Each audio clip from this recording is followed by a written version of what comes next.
voilà, de retour sur le plateau de la Hermès Conf avec son fondateur-créateur Jean-Christophe Hanna. Alors cette année, je pense qu'on a pété tous les records, on peut le dire. On est à 800 personnes, on est à un format, on a du mapping, on a enfin, la forme, on est dans quelque chose de tout à fait nouveau. Ouais, là c'est vraiment showtime cette année. 800 personnes, c'est la première fois. C'est un objectif que je m'étais fixé déjà il y a 2 ans, l'an dernier, et qui est atteint enfin cette année. Donc 820 inscrits, donc c'est fabuleux. Et le lieu le permet avec cette configuration extraordinaire, cet escalier qui est éclairé par ce mapping. Donc voilà, on a 4 grandes interventions dans l'escalier. Je me suis fait plaisir ce matin, il y en aura 3 autres dans la journée. Et on va profiter vraiment de ce grand escalier, de ce grand magasin qui était l'un des premiers à Paris, et de cette configuration théâtrale unique.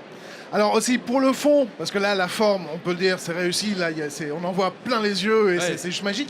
Mais pour le fond, donc cette année, on parle de talent, avec tout ce que ça comporte. On a vu énormément de définitions sur Internet, sur Twitter, quand tu avais lancé ton petit sondage. Exact. Alors, pourquoi avoir choisi ce thème-là cette année? Alors les talents déjà, c'est transversal, c'est une idée qui m'est venue l'an dernier. Chaque année, c'est pendant la journée ou juste avant que je pense à la thématique de l'année d'après. Donc déjà, voilà, je suis déjà en réflexion sur 2018. Et talent, c'était aussi l'idée de donner une autre coloration à notre événement.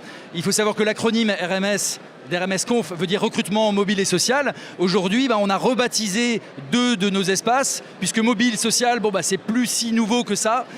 Tu le verras cet après-midi, je crois, lors d'un autre format. Et donc, on a rebaptisé mobile en candidat, social en collaborateur. Et donc, l'expérience talent, c'est l'expérience globale. L'expérience candidat d'un côté, l'expérience collaborateur de l'autre. Et c'est ce qui fait la richesse aujourd'hui d'RMS Conf.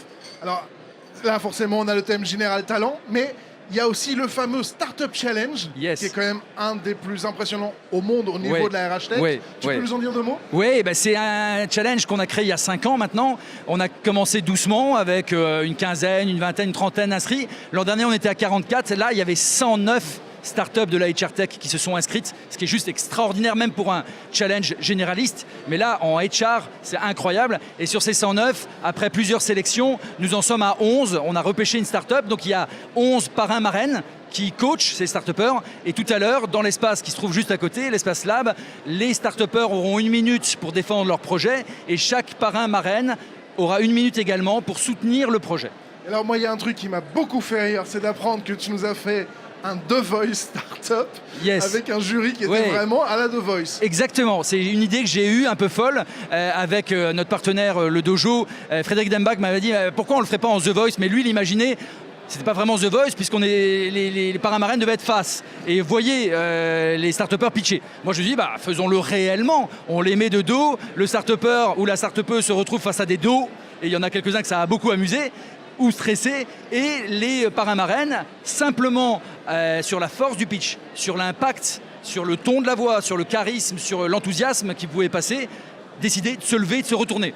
Et quand 2 ou 3, si ça arrivait évidemment, entreprises, puisqu'ils représentent des entreprises comme Corian, M6, on a Unibail Rodamco, AXA, et le start-upper, c'est lui qui choisissait avec quelle entreprise il avait envie d'aller, comme les écuries, justement, et les équipes de The Voice. Oui, et puis on avait justement interviewé un parrain et une marraine juste avant, qui nous expliquait, en fait, on pouvait prendre que 2 startups dans l'entreprise, dans l'équipe, et donc quand on en avait déjà choisi une, il fallait pas se vautrer sur la deuxième. Exact. J'imagine, moi ce qui me fait peur, c'est de savoir ce qui se trotte déjà dans ta tête pour l'année prochaine, parce que là, on est quand même... Enfin voilà, la suite, tu vois plus grand, plus de monde, plus... Alors c'est peut-être une exclue là pour toi justement aujourd'hui, c'est que peut-être qu'on sera obligé de déménager l'an prochain parce qu'ils ont prévu des travaux pendant 1 an et demi. Alors ça fait 5 ans quand même qu'on est au tapis rouge, on adore ce lieu nous ressemble, c'est notre ADN, mais l'an prochain on réfléchit à d'autres lieux, peut-être le Palais Brognard à la Bourse, qui est un lieu aussi assez majestueux, avec un grand escalier également, donc peut-être qu'on s'y retrouvera bien aussi. Écoute, on verra ça en tout cas l'année prochaine. Parfait. Je vais te laisser retourner à tes activités parce que tu es super occupé aujourd'hui. On se rechoppe quand même tout à l'heure pour faire un petit bilan de la journée. Merci Thierry. Merci Jean-Christophe.